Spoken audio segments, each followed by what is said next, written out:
José Antonio Alonso Pavón es licenciado en Ciencias Genómicas, egresado de la Universidad Nacional Autónoma de México, Campus Morelos. Obtuvo su maestría en bioética por el Centro de Bioética de la Universidad de Pensilvania. Actualmente cursa el último semestre del doctorado en Ciencias Biológicas, donde se especializa en estudios sociales de la ciencia, historia de la genética y bioética. Dentro de sus intereses se encuentran la observación de las dinámicas existentes entre la sociedad y la ciencia, la apropiación del conocimiento científico como elementos culturales y la comunicación científica entre pares y la sociedad. Su investigación dentro de la UNAM busca entender las fuerzas que influyen en la construcción de una identidad genética en el mexicano y sus implicaciones sociales, legales y éticas. Colabora desde el 2014 en el Programa Universitario de Bioética en el Grupo de Herencia Bioética y Biodiversidad, a cargo de la doctora Ana Barahona, y en la Red de Investigación Interdisciplinaria sobre Identidades, Racismo y Xenofobia en América Latina, que dirige la doctora Olivia Gall. Imparte cursos de bioética, ética y desarrollo profesional, filosofía de la ciencia y biología sintética en instancias de la UNAM, como las licenciaturas en Ciencias Genómicas, Ingeniería en Energías Renovables y Biología, entre otras. José Antonio es miembro fundador de la Asociación de Divulgación Científica Más Ciencia por México, la cual presidió de 2014 a 2017 y de la cual es el representante actual de la región centro. Como tal, trabaja en proyectos como la vinculación con organismos públicos y privados, así como la organización e implementación de múltiples proyectos de divulgación científica, así como su evaluación. En cuestión de divulgación y apropiación del conocimiento, José Antonio ha impartido cerca de 40 conferencias sobre distintos temas de genética, genómica y bioética en los últimos años, además de participar con talleres de divulgación para alumnos de nivel medio superior. De igual manera, es miembro de la Asociación Morelense de Tecnólogos Innovadores y Vinculadores, ACED, y además, José Antonio participa como colaborador de Científicos Mexicanos Aliados por el Saber en la Agricultura. Hola, ¿qué tal? Mi nombre es José Antonio Alonso y me encuentro en el Instituto Latinoamericano de la Comunicación Educativa para presentarles una nueva charla EduLab que se va a tratar sobre la implementación del método científico en el aula. La razón por la cual quiero hablarles de cómo implementar el método científico en el aula es por una razón muy importante. El rezago que tenemos en cuestión de ciencia y tecnología y el aprendizaje de conocimiento científico puede solucionarse con una estrategia en donde las ciencias se presenten a los alumnos como el resultado de un método a seguir y no como una colección de datos. Esto va muy acorde con lo que nosotros hacemos en ciencia y citando al escritor Isaac Asimov, podría decirles que la ciencia no se encarga de suministrar una verdad absoluta. La ciencia es un mecanismo, es una manera de perfeccionar nuestro conocimiento de la naturaleza. Así, nosotros podemos enseñar las ciencias no solamente como una colección de datos, sino como este mecanismo que nos permite construir el conocimiento. Y los objetivos de fomentar la investigación científica en el aula son permitir que el alumno conozca los fundamentos filosóficos y metodológicos del método científico. Otro de los objetivos que tenemos es inducir el pensamiento crítico y analítico de los estudiantes, así como de la información que ellos generan y de la información que pueden obtener en otras fuentes, particularmente en estas épocas que tenemos una gran cantidad de datos, pero ninguno de estos es realmente confiable como en el Internet. Y finalmente lo que queremos hacer es incentivar la creatividad del alumno. Entonces, para comenzar a platicar cómo implementar el método científico, podemos recordar qué es el método científico. Nosotros recordamos en muchas ocasiones un conjunto de pasos que se nos han dado a enseñar, que podemos seguir para solucionar un problema de investigación, aunque citando al médico y patólogo mexicano Ruy Pérez Tamayo, nosotros podemos decir que el método científico concebido como una receta aplicada a cualquier problema y que garantiza su solución, realmente no existe. Cierro la cita. En realidad no hay una receta que nosotros podemos implementar para hablar del método científico. Retomando la cita de Ruy Pérez Tamayo, pero tampoco puede negarse que la mayor parte de los investigadores trabajan de acuerdo a ciertas reglas que a través de la experiencia han demostrado ser útiles. La descripción de esto es lo que se conoce como método científico. Entonces, si bien nosotros no tenemos un conjunto de reglas específicas que podamos definir como método científico, sí tenemos varias categorías o varios pasos en general que podemos seguir para resolver un problema. Y estos pasos que nosotros podemos seguir, estas partes de la estrategia, las podemos dividir en 6 partes, que son las siguientes. La primera es la definición de un problema. Nosotros tenemos que definir un problema que es básicamente lo que nosotros queremos conocer, cuál es el conocimiento que nos interesaría generar. El segundo punto es hacer una hipótesis, realizar una hipótesis. Esta hipótesis lo que nos va a permitir es comenzar a especular en cuanto a qué es lo que nosotros creemos que resuelve nuestro problema de investigación, la pregunta que nos hicimos. Nosotros podemos hacer una pregunta como ¿por qué existe una sombra? Y responder esa pregunta con una hipótesis que sea la sombra existe porque algo impide el paso de la luz. Eso es lo que nosotros creemos que resuelve nuestra pregunta, pero es un ejercicio de intuición y de especulación que comienza a generar la curiosidad y el pensamiento de nuestros alumnos. El tercer paso, una vez que ya tenemos una hipótesis, es crear un plan de trabajo. La creación de un plan de trabajo nos va a permitir conocer la manera que nosotros pensamos que podemos resolver esa pregunta y tratar de determinar si la hipótesis que nosotros hemos planteado es correcta o no. Con esta estrategia, este planteamiento del problema, lo que podemos hacer es pensar en cuáles son las herramientas, cuáles son los instrumentos, cuáles son los pasos o inclusive cuáles son las observaciones que nosotros tenemos que hacer para tratar de responder nuestra pregunta y poder comprobar nuestra hipótesis. Entonces, en el ejemplo que les acabo de ofrecer, uno podría decir, para comprobar que una sombra se debe a que hay un objeto impidiendo el paso de la luz, yo puedo tener una fuente de luz y ver si al colocar un objeto se genera una sombra. A partir de ahí yo puedo utilizar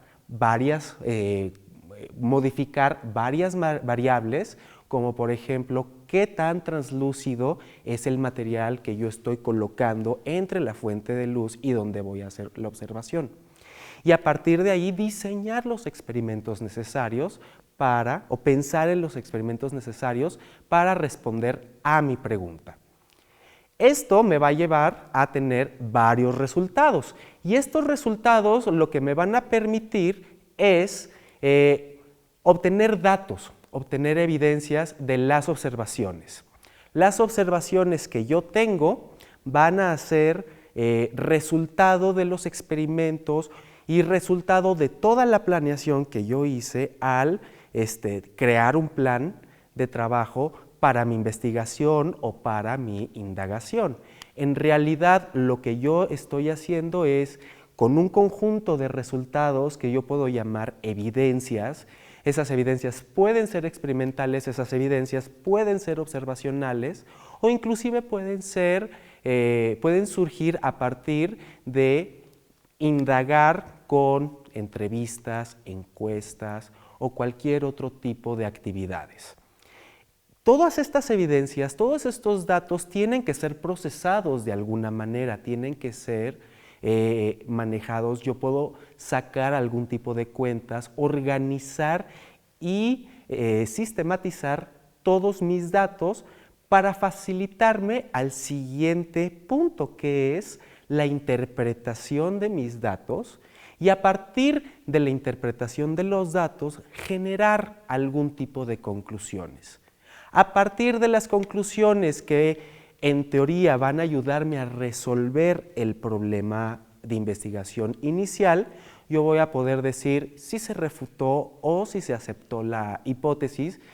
Yo puedo volver al paso de la hipótesis y decir, yo pensaba que esto ocurría por esta razón y después de una planeación experimental y un análisis de mis resultados, llego a la conclusión de que en realidad eso es lo que ocurre. Yo puedo decir, con base en los resultados que obtuve de mi diseño experimental, mi diseño observacional, lo que estoy haciendo es obtener una conclusión de que, en efecto, en la mayor parte de los casos, una sombra ocurre porque hay un objeto que impide el paso de la luz. Y esto en el mayor de los casos es una de las características de esta interpretación de los datos. Recordarán que hace un momento mencionaba el ejemplo del objeto translúcido como una forma de modificar las variables de nuestro diseño experimental. En este caso yo puedo decir que en la mayor parte de los casos, cuando el objeto no es translúcido y no permite el paso de la luz, va a generar una sombra, pero cuando el objeto es translúcido, esa hipótesis no se va a cumplir. ¿Por qué? Porque es un tipo de material, un tipo de objeto que sí permite el paso de la luz. Esta interpretación de los resultados es proceso del análisis de los mismos. Esta conclusión es parte de lo que en un futuro nos puede permitir construir algún tipo de modelo, crear una teoría o generar inclusive leyes. Para que finalmente en el último paso del método científico nosotros podamos crear nuevas preguntas, una conclusión y un resultado bien analizado, más que una solución a los problemas, nos va a abrir un camino de indagación e investigación para otro tipo de circunstancias. ¿Qué otras cosas se pueden hacer? ¿Qué otras cosas se pueden preguntar? ¿Qué otras cosas faltan por conocer? Y esa es una de las características de la ciencia. Permítanme compartirles un poco a más detalle estos pasos para que ustedes conozcan ideas de cómo se pueden implementar estas estrategias en el aula. Y comencemos con el planteamiento del problema. El planteamiento del problema puede ser tan abierto o puede ser tan limitado como el docente, como guía, lo determine de acuerdo a las necesidades de la asignatura y de las condiciones, las circunstancias en las que se esté dando la clase. Puede ser una pregunta tan abierta como decirle a los alumnos, ustedes elijan su tema de investigación, hagan una pregunta que les interese conocer, pero inclusive puede ser algo que se implemente para alguna de las materias de ciencias naturales, de ciencias sociales, y que pueda servir como apoyo a el contenido que se tiene que ofrecer en la asignatura. Entonces, por ejemplo, cuando en la materia de física vayan a ver el movimiento recto uniformemente acelerado, se pueden plantear preguntas que los estudiantes de manera individual o de preferencia colectiva piensen cómo pueden resolver con un diseño experimental específico. Esto va a fomentar la colaboración entre los estudiantes, va a lograr la comunicación y el papel del docente en este sentido se va a concentrar en guiar las ideas de los estudiantes para que las preguntas que se estén generando se estén delimitadas, que sean interesantes tanto para el tema como para los alumnos, como para la materia y por supuesto que sean viables. Hay muchas cosas que pueden ser muy interesantes, como la pregunta ¿existe la vida en Saturno? Sin embargo, este tipo de preguntas son demasiado complejas y no se podrían resolver en el contexto de un aula. Pero preguntas como ¿cuál es el efecto de una sustancia en el crecimiento de las plantas? Son cosas que se pueden implementar en el aula, en el laboratorio escolar o inclusive como un proyecto extra clases. El siguiente punto es la formulación de la hipótesis. Una vez que ya tenemos una pregunta viable, una vez que ya tenemos una pregunta concisa, lo que podemos hacer es preguntarle a los estudiantes y tratar de que ellos desarrollen la habilidad de pensar en una respuesta posible a su pregunta. Es muy común que existan varias hipótesis o varias soluciones que se les imaginen, que se les ocurran a nuestros estudiantes, a nuestros alumnos, y ahí nuestro papel como docentes, nuestro papel como profesores, es tratar de guiarlos y fomentar el análisis crítico de sus propias experiencias.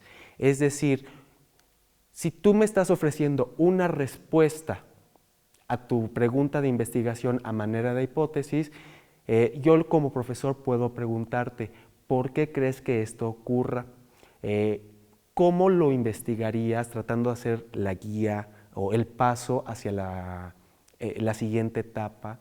Y tratar de indagar cuáles son las razones por las cuales ellos consideran que esas son las respuestas. A partir de esto, nosotros podemos una vez más fungir como guías y marcar el camino de las investigaciones, de los proyectos de investigación de nuestros alumnos, sin interferir en la libertad y la independencia con la cual ellos están realizando este trabajo. El tercer punto es conocer el planteamiento de cómo van a realizar la investigación. Van a hacer experimentos, van a hacer observaciones, van a hacer encuestas, van a hacer entrevistas. Entonces, con base en la pregunta, nosotros tenemos que apoyarlos a que ellos nos digan, para responder esta pregunta, yo necesito hacer esto, esto, esto, esto y esto. Para responder esta otra pregunta, necesito realizar estos experimentos. Y ahí nosotros, como profesores, lo que podemos hacer es decirle, intenta modificar esta variable, intenta modificar esta otra situación para ver si el resultado del experimento cambia. Para ejemplos observacionales, lo que podemos hacer es decirles, ok, ¿cuál va a ser el criterio con el que vas a discriminar tus observaciones? Porque uno puede observar un fenómeno desde muchos ángulos y ahí el papel de uno como docente es tratar de guiarlos hacia un punto específico, una estrategia específica de cómo abordar la observación de un fenómeno natural, un fenómeno social. Y esto también va a ayudar para economizar y tratar de hacer un proyecto corto que sea realizable y que tenga un posible fin.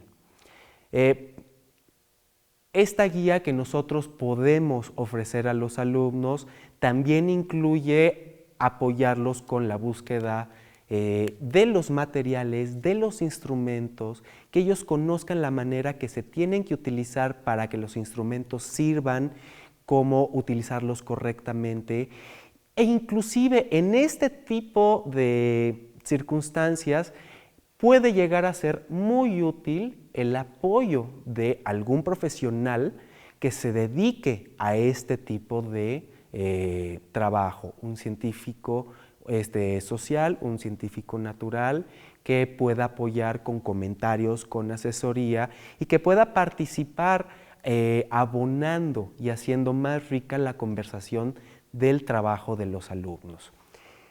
A partir de estos experimentos van a obtener datos y, como ya les mencioné, estos datos tienen que ser analizados.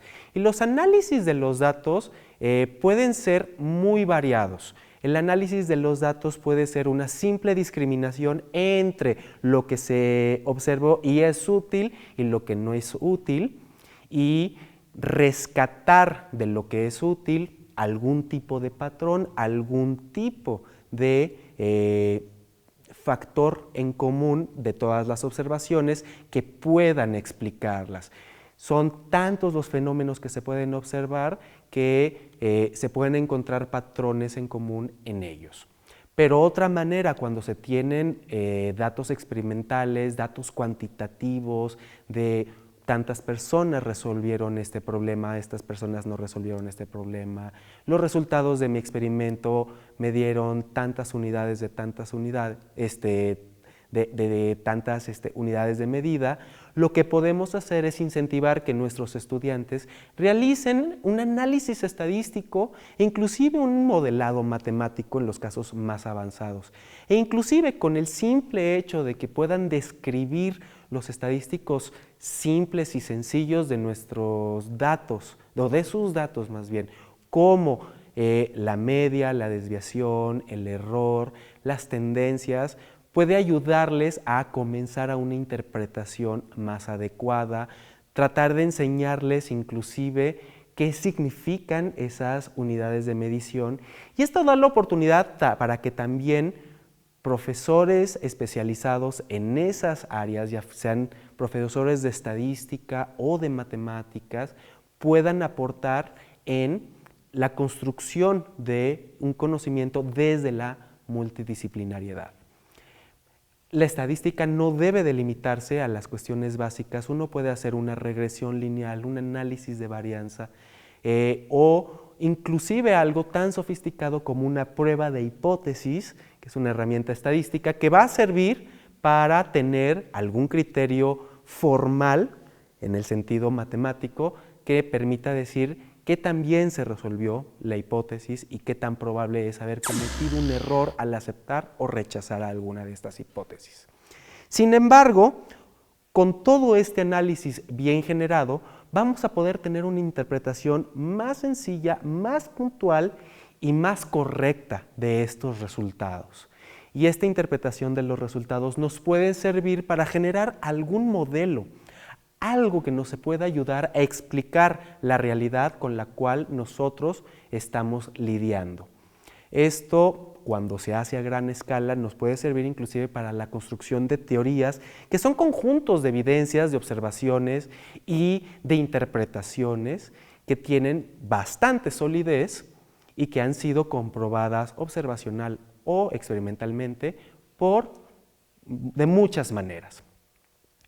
Esto, con las teorías y con los datos, vamos a poder hacer nuevas preguntas, vamos a poder continuar el ciclo de indagación, de curiosidad, que en la investigación científica es un común denominador. Una de las cualidades que me gusta pensar tiene la ciencia es que mientras exista una pregunta por resolver, la ciencia, en cualquiera de sus formas, va a existir.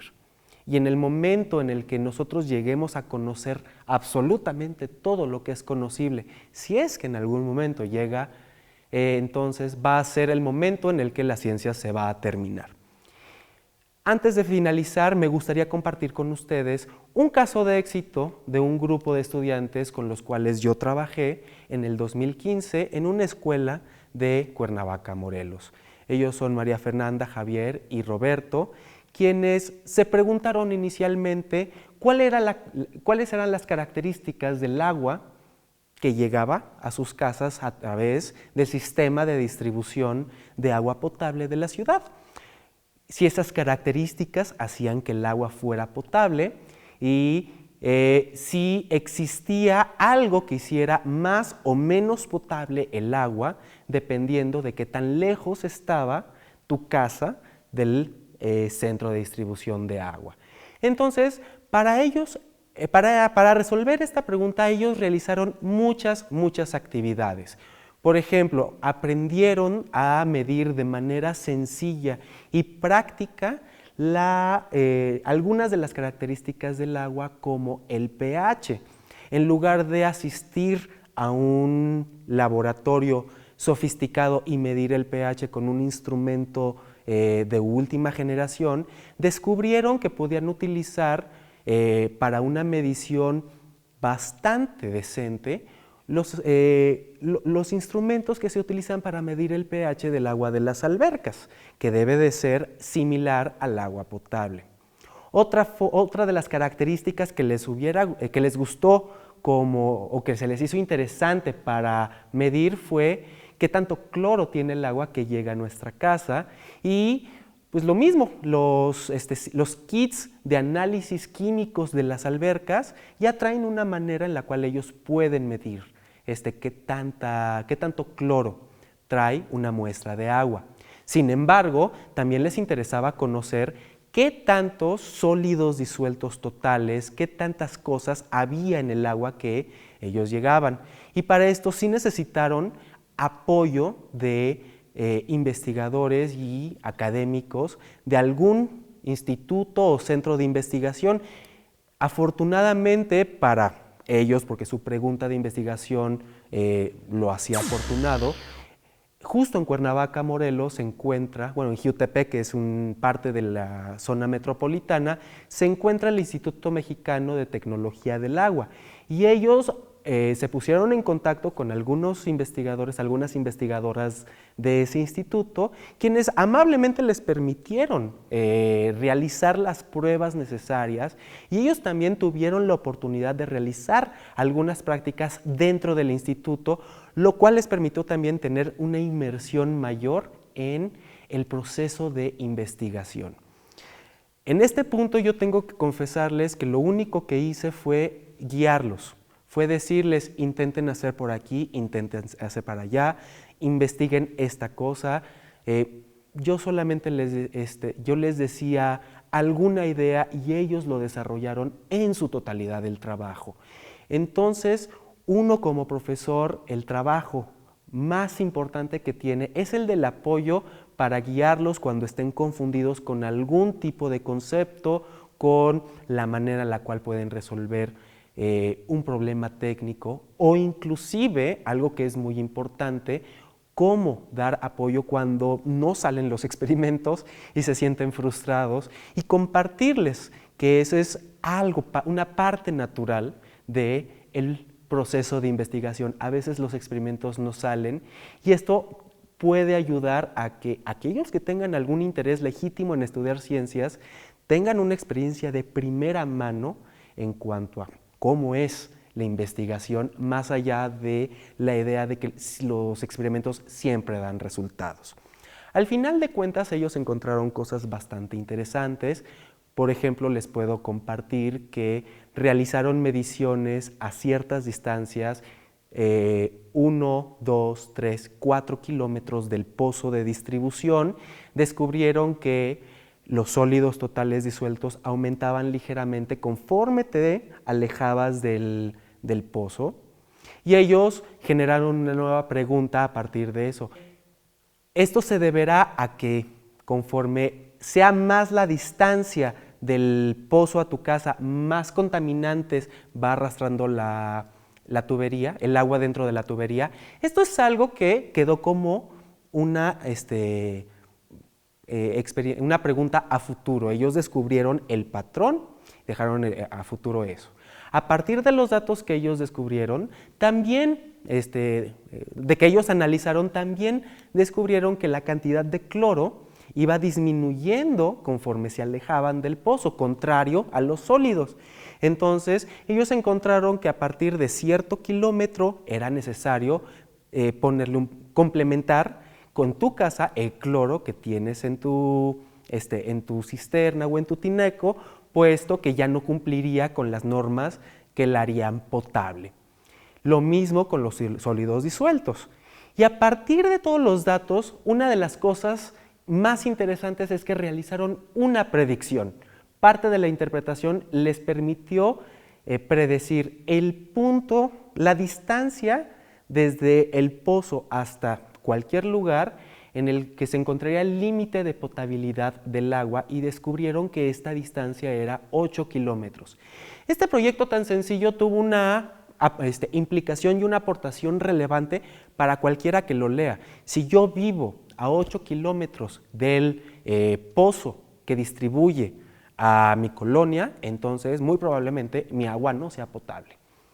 Con un proyecto sencillo que realizaron en 3 meses, que tuvieron bastante apoyo, lograron ganar un concurso de investigación que organiza el CUAM y la Academia de Ciencias de Morelos a nivel nacional.